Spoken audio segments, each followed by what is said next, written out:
Hey everybody, this is Dominic DeAngelo, WrestleZone.com. Today's date is April 19th, 2021, and I'm happy to have with me here today the NWA Television Champion, the Pope, Elijah Burke. Thank you for joining me, man. No problem. Glad to be here, Daddy. And next time you make that introduction, be sure to put World in front of that TV championship, okay? That's right. Okay, because there's a great couple of greats that have held that title, and I'm sure they'll tell you the same thing. Well, let me ask you this right off the bat then. Who in the past is your favorite World's TV champion? Well, again, that World's Television Champion came into existence around the waist of one man only, and that's the American Dream, Dusty Rhodes. So, Jim Crockett said, hey, the television championship is the workhorse title. It's been defended not just here on this soil, if you will, but all around the world. So we're going to make it a World's Television Championship. They switched from the black strap to the red strap and presented that World's Television Championship to none other than the American Dream, Dusty Rhodes. So I take much pride in that title being referred to as such. And heck, I gotta say, it looks good on you too. You can't beat that. I appreciate that, Daddy. Yeah. So this week on Powerrr, you are going to you have a little bit of a rift, it seems, between Tyrus and Austin Idol. Can you talk about that a little bit? Well, those two, Tyrus, Austin Idol, they're not necessarily shooting straight from the hip, if you will, but they're leaving the little things up for interpretation.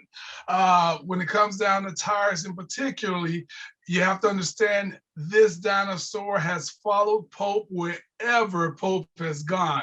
And not only has he followed Pope wherever Pope has gone, somehow, some way, he always tends to try to shake up things in the presence of Pope. So it comes to me as no surprise that Austin Idol and Tyrus would make their somewhat presence felt without making necessarily their intention known. But of course, your boy being who he is, we know what's going down. We know what they're up to, and it's simply no good.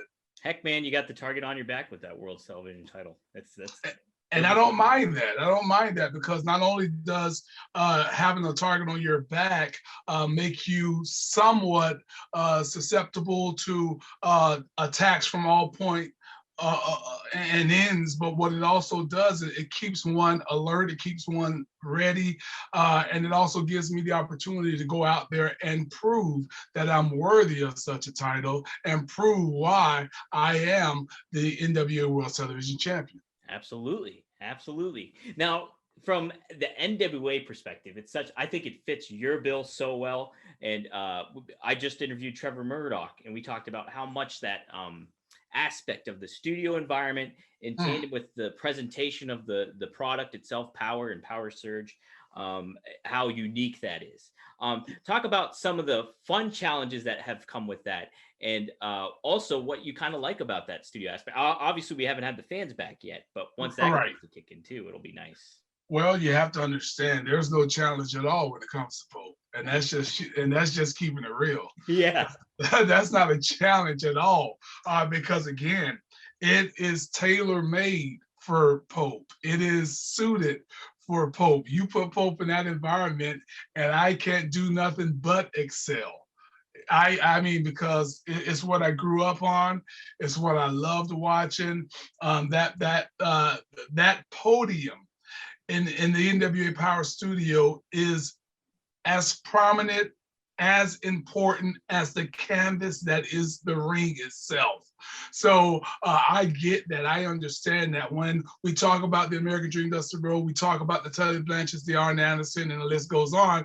Those guys been behind what is almost like such a holy grail, if you will, when it comes to NWA wrestling, to have the honor and the privilege to stand behind that podium and deliver and to convey what it is that is trying to be said, it makes that moment mean so much more. And again, it makes it an honor. It's not a challenge for Pope. It's just simply an honor to be there with NWA Powerrr and to have the ability and the opportunity, rather, to go out there and then just let it flow, if you understand what I'm saying. Absolutely. And I think that's a great way to put it, is like how important that podium is as well as to the canvas.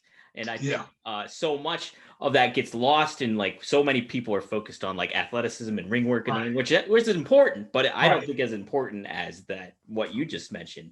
Well, when you talk about the ring importance, you have to understand that when Dusty, when Arn, when all those guys were behind the podium, there was an important part. It was an important ingredient, rather, to the process. We can see wrestling all day long, but when you get behind there and you're on that microphone, you have the ability to connect with individuals, with people in a way that the wrestling itself just isn't going to do, because that wrestling, while it helps tell the story and from a physical standpoint, when you can get one invested, when you talk them into that arena, that was the point of going behind that podium. It was to sell tickets. It was to get people invested in the character, to let them know who you are and what you're about. So yeah, man, being behind there again, man, that was the purpose. It was to create more interest and to cause people to become more invested. Something I got to ask you too is, you're so excellent on the mic behind that podium.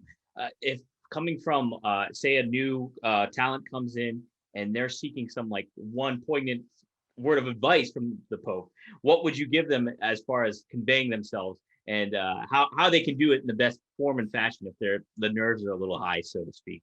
Yeah, genuinity is a word that I like to use. That's almost a popeism, but go out there, and if you're not a character, then just be yourself, and just take the moment to talk. What people understand more than anything is when someone is being genuine, when they're speaking from their heart, and when you talk to someone, it is almost like us being face to face, and we're having a moment, and one person is looking off to the side and not making eye contact. So when you're at that podium, I would tell them, look into that camera and speak as if you're talking to an individual standing before you, because you have to remember what you're saying has to resonate not just with the people in the studio, but you're talking to millions of other people who are going to be watching around the globe. So make love to that camera, embrace it. Heck yeah, man. That's the way to say it. That's the way to say it. Yeah. So something you said in the previous interview with WrestleZone is, you mentioned a really cool moment with Dusty, and how he came to you with a script in WWE, and he's like, hey, read this. And you said, I'm Elijah Burke. He's like, all right, give me that. And then he throws it over his shoulder. Right. Like, you handle it now, kind of thing. I want to ask you, obviously, like, you have inspiration from him and some other wrestlers. You mentioned Flair, I believe. Him and Flair. Yep, yeah. Him and Flair. So coming from maybe an outside of wrestling perspective and outlook, is there things that inspirations, I'll say, is there other inspirations outside of wrestling that you've taken and came in helping develop and show your persona as the Pope? Well, just from historical figures, as well as some of the people. I grew up in church, so I had a lot of people that I admire, and my pastor, William A. Goodman. But historically speaking, Martin Luther King. That was an inspiration.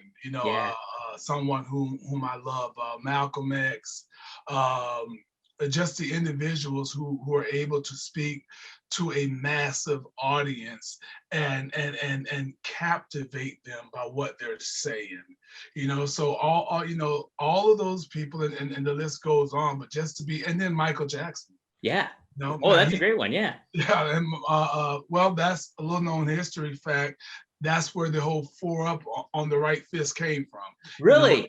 I wanted to make it my own. I didn't want to go out there with a sparkly glove on, of course, but that's where that fist cover comes from. So Michael Jackson was a great inspiration to me as well. That's awesome. That's such a great balance of people too. Yeah, yeah. And you're absolutely right.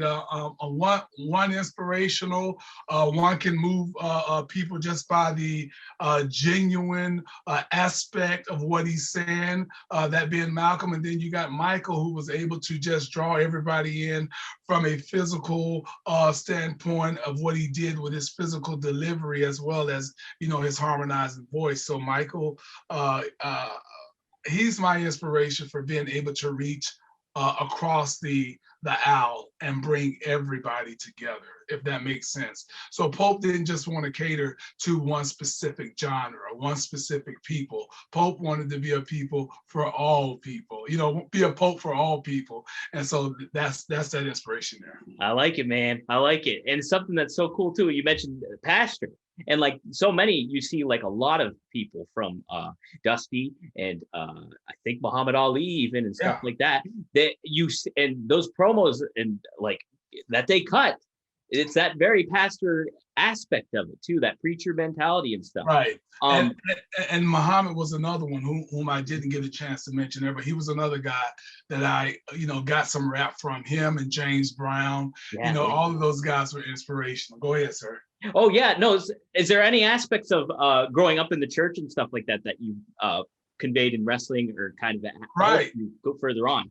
Well, I was already, you know, I've never had a problem speaking in front of folk, because I grew up singing. You know, I was always in front of people as a child. You know, God knows we were no Jackson 5, but we were singing.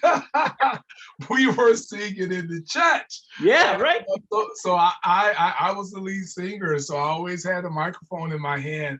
Never had an issue, like I said, being in front of folk, but the church really helped me in becoming comfortable in the delivery and being in front of people, and not being, you know, not getting camera shy or whatever the case may be.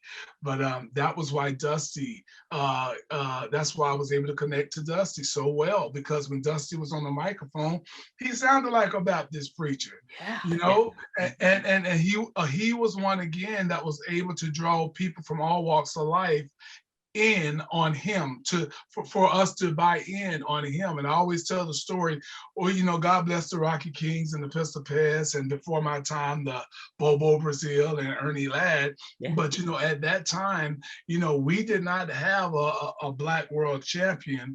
And here's this 300+ pound, you know, fat white guy with a splotch on the side of his belly, but he's talking in such a way that I could just feel, and when he said, "Your hand in my hand, reach and touch each other," hard times. It got me right there, man. And I was to that screen, and I was reaching, I was touching the television screen, trying to touch his hand. So it was at that moment, it was like, man, Dusty, you know. It's kind of like we do with Bill Clinton. You may have heard people, black people in general, refer to Bill Clinton, some of us, as the first black president. Well, you know, we refer to Dusty as the, you know, he was our black world champion. He was the closest thing that we had at the time. That's great. That's awesome. Well, something else, like you mentioned music and like Michael Jackson, James Brown and stuff like that. What other music are you into, and overall has been like a big part of your life as well? Oh, you know, I'm one of those people, certainly a big part of my life now, jazz. I'm one of those people that, again, I can't bring in or reach across the aisle and bring other folk in from different walks of life if I'm not receptive to, you know, other types of music, other type of genres or whatnot. You know, so I don't have a specific, but if I hear something and it sounds good to me, I'm with it. So I have, you know, I'm an R&B guy.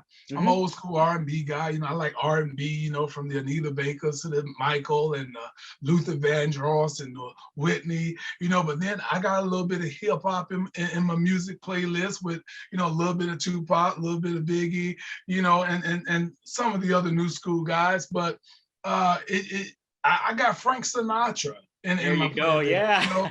So I'm a jazz guy. You know, I'm more of a jazz guy today. I just love the easy listening. So I don't know. And obviously, I never walk away from gospel. That's certainly in my playlist as well. So I'm all over the place, man. I got a little bit of rock. I got Walk Like an Egyptian in here. I have, you know, I got Tears for Fears. Everybody want to rule the world. So my playlist is comprised of so much. I have Dakota what is it? Dakota, Dakota something. Dakota. Oh, oh shoot. I'm trying Hold to think. on one. Hold on. Chrome? Are you saying from Paul Simon? No, For the Damaged Coda. Oh, okay. It's called Blonde Redhead. Oh. You know, when you watch stuff like Rick and Morty, yeah. My brother loves that show. Holy I shit. love it too. You hear some of these weird, cool. It's a weird song. It's a sad song, but I love it. So I can go for anything at any given time. That's great. Hey, that's awesome. You say Frank Sinatra. I got D. Martin's autograph tattooed on my arm. That's what's up. I got a little bit of Dean. I got Wes Montgomery. Don't start me, dog. Pope got a whole vinyl collection, man. Never in a million years would I thought that I would have a vinyl collection, but I started collecting vinyls now. Yeah. Yeah, I listen to them. Do you have a most favorite album that you have vinyl on LP or anything? Yeah, again, like I just said, Wes Montgomery. Nice. Wes Montgomery. I love his stuff, and I have so many more, and we're not going to get into that because we just not stray so far away from NWA. Right. But I love it. That's what I mean about being personable. In such a way that when you speak to someone, I don't care who they are, I don't care where they're from, but when you're able to connect like this, that is what you want to portray, or you want to get over with a general audience when you're behind that podium, as you were referencing earlier. That's how important it is. The same way you and I have drifted and we've gotten so comfortable talking about other things, you have to connect with the audience that way. 100%. And that's so cool as the aspect of music. And I think adding that like all encompassing kind of vibe of music and having that in your mind, in your like history, like your personal history and stuff, it speaks a lot to getting yourself across to other people, because like that's a great, like people say a lot of with sports, like if you're in an awkward conversation with somebody, you can always relate. If they're a sports fan, you can always have something to talk about. Same kind of goes with music too. And so I feel, and 100% with that. And something to tie it back into NWA, what I always found super cool about Powerrr from the beginning to now is you guys don't have music. And it's all about now we do have music. We use music for the pay-per-views only. You know, but the reason there is no music for NWA Powerrr, again, is a throwback to the way that it was done back, you know, when NWA was first, you know, in the studios from Atlanta, GA. So it's somewhat a pan homage, and then you got an hour time, so you don't really need, you know, a lot of music to fill that time. But when those guys used to appear, you know, they would just walk out there from behind the curtain and go to the podium. I mean, think about it. What, you're looking about 20 feet from the curtain to the podium, if that. You don't need any music. No. And then even to the ring, you know, you're looking at 20 feet to the ring. So it's like, you know, it'd be cool if it was, but I think because it isn't, it just allows the NWA to stay separated from the rest. It makes it unique. It adds a different type of element.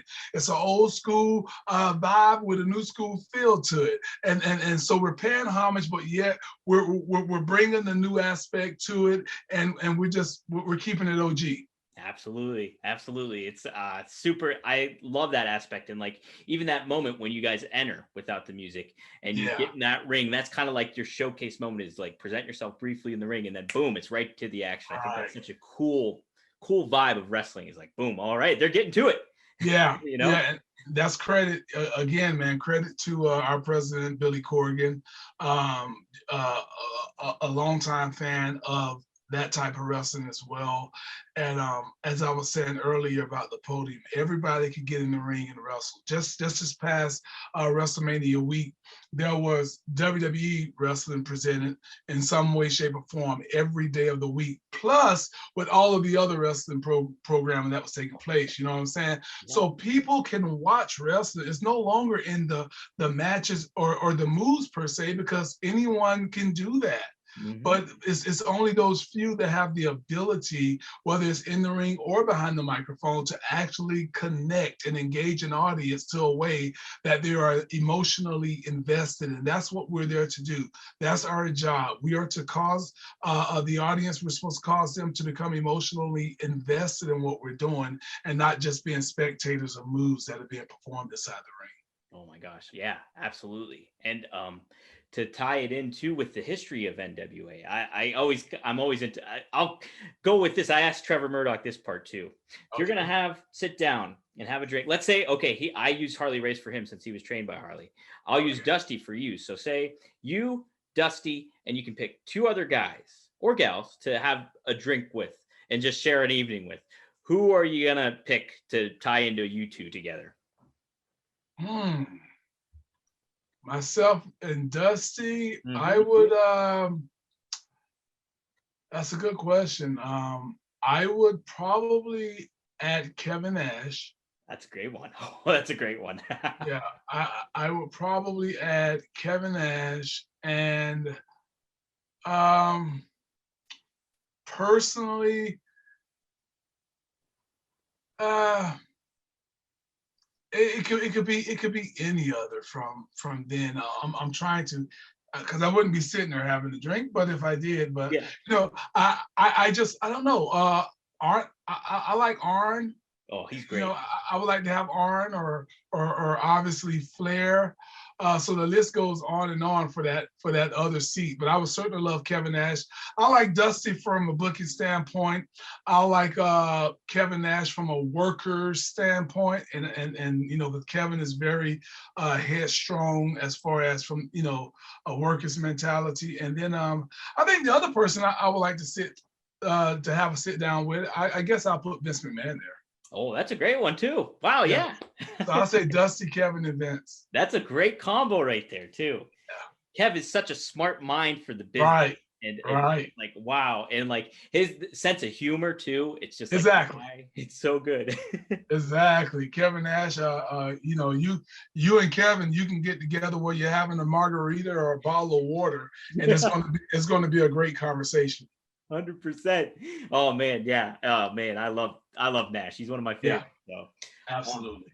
Let's see. Long-term feuds. Speaking of, like, okay, let's go from a perspective of historical, from an NWA perspective. You had to pick one guy, current NWA or past NWA. Who would you love to book a long-term feud against with?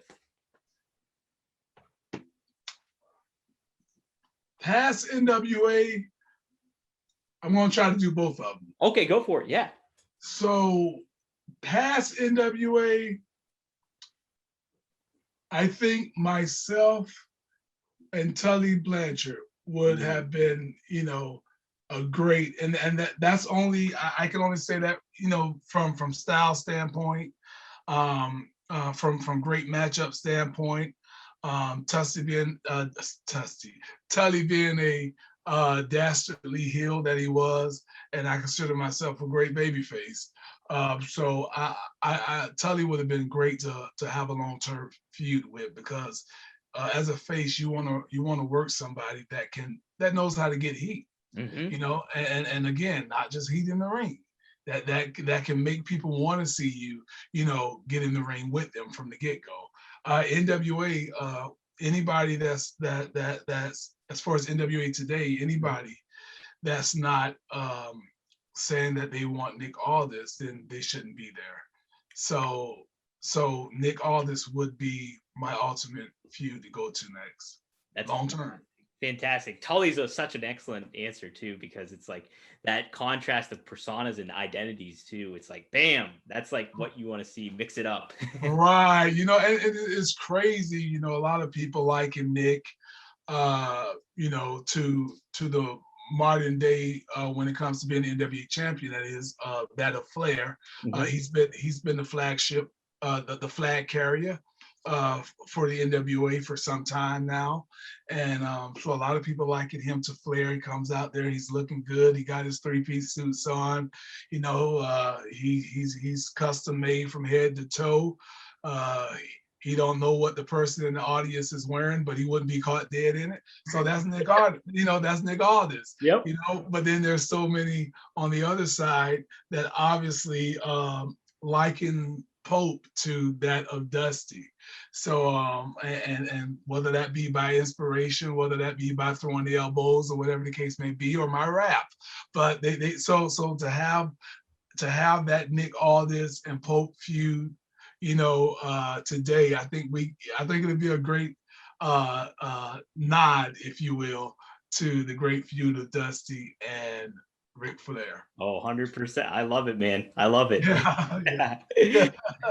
And that's what I'm looking forward to. That's where I'm heading. I don't want to be nowhere else. I don't want to feud with nobody else until Pope get that 10 pounds of gold. That's what I'm there for. And heck, you said it. Like, you shouldn't be there if you don't want to go after Nick Aldis. Trevor Murdoch said the same person. So right. There you go. Right. And I don't care if it's Trevor Murdoch. I don't care if it's Dick. I don't care who it is. Trevor Murdoch, Dick Murdoch. That's if they resurrected him. God bless him. Right. But or Nick Aldis or anybody else. Whoever has the 10 pounds of gold, that's what I want next. That's my next feud. Awesome. That's what I'm looking forward to. Heck yeah, man. I got to ask you about this too. Now, I know you mentioned this too in the previous interview you had with us, and I kind of wanted to go in there blind to it. Talk about the Love Alice charity. How's that going for you now? The Love Alive charity. Oh, yeah. Yeah, my Love Alive charity. Great. We have an event coming up here soon that I promote events for my Love Alive charity as a fundraising event, because it's always hard to reach out. I understand, money's hard to come by. People are dealing, all of us, with this pandemic and situations, but I always try to get people to just go and donate $1 to our charity website, or whatever it is that they can afford to give the Love Alive charity at what time that they can do so. We're going to have an event on June the 19th in Jacksonville, Florida, called the Great American Clash. And we're going to have guys from all of the promotions except WWE, of course, but we'll have a lot of the, we'll have Flying Brian, who's my world champion, and or my heavyweight champion, I should say. People should never say world for independent wrestling. I was taught that by the great Jim Cornette. Ooh, how about that? When I became, Pope goes in the woods, and I'll come right back out, okay? So let me go in the woods That's first. fine, go in the woods. So when I became the OVW heavyweight champion, I was cutting my promo in the ring, and I'm the OVW, the Ohio Valley Wrestling World's Heavyweight Champion. And Jim Cornette, after it was over with, the show was over, we were talking to back, he said, hey, just so you know, good job, my boy, good job, sonny boy. But just remember, you're in the Ohio Valley, you're in Kentucky and Indiana. Nobody sees you across the world. You don't go across the world. So it's a heavyweight title. A world title is defended around the world. Yeah. So I never say world champion for, certainly for an independent organization or something on the indie level. But Flying Brian is my heavyweight champion, and I run the event together with Fight Evolution Wrestling, which is out of Miami, and USWA Jacksonville. It's a great thing, and they come together to help support the charity. And we, again, my charity, what is my charity? We deal with the impoverished communities. We deal with the battered women who are living in shelters with their kids. We deal with the homeless that are on the street. We do whatever we can to help make a difference in those people's lives. And we simply encourage others to join us in being the change that they wish to see in the world. So head over to love-alive.org/donate. And if you can give $1 or $2, great. If you can't, just follow us, support us, share it, and maybe somebody else can. Absolutely. I'll donate right after this interview too, man. I appreciate that so much. Yeah, you're very welcome. Anything else you have going on or want to plug as well? Listen, everybody knows, and if they don't know, they can go follow me on social media to find out what's coming up with your boy next over at The Black Pope on Instagram and Twitter. That's at DA Black Pope. Well, why are you the Black Pope? Because I'm the first of my kind. There's never been one before me. If there comes one after me, they'll be paying homage to the Pope. So it's at The Black Pope on Twitter and Instagram, and you can follow your boy on Facebook at Elijah Burke. You can follow me on Facebook at Elijah Burke, aka the Pope, as well as you can go over on Pope TV on YouTube and see some of the cool videos that I put up about my charity and a lot of other stuff that you'll have a blast watching. Awesome. I'll include that too in our upcoming article coming up too. So. Yeah, man, Pope TV, bro. I got some good videos, some never before seen videos as well. Again, I released all of the charity stuff, some stuff from the events where you see 400 people lined up on the outside of Burger King to get a hot meal, to get a blanket, and to get some hygiene products. That's what my Love Without Charity is about. That's amazing, man. That's so awesome you're doing that too. So awesome. I appreciate it. Going on 10 years come January. Oh, congratulations. That's wonderful. Wow. Yeah, man. Yeah, thank you. You're very welcome. All right, guys. This is Dominic DeAngelo, WrestleZone.com. You can follow me on Twitter at Dominic DeAngelo. You can follow WrestleZone on Twitter at WrestleZone.com. Then, hey, go to WrestleZone.com for all our wrestling news and needs. Okay, thanks, guys.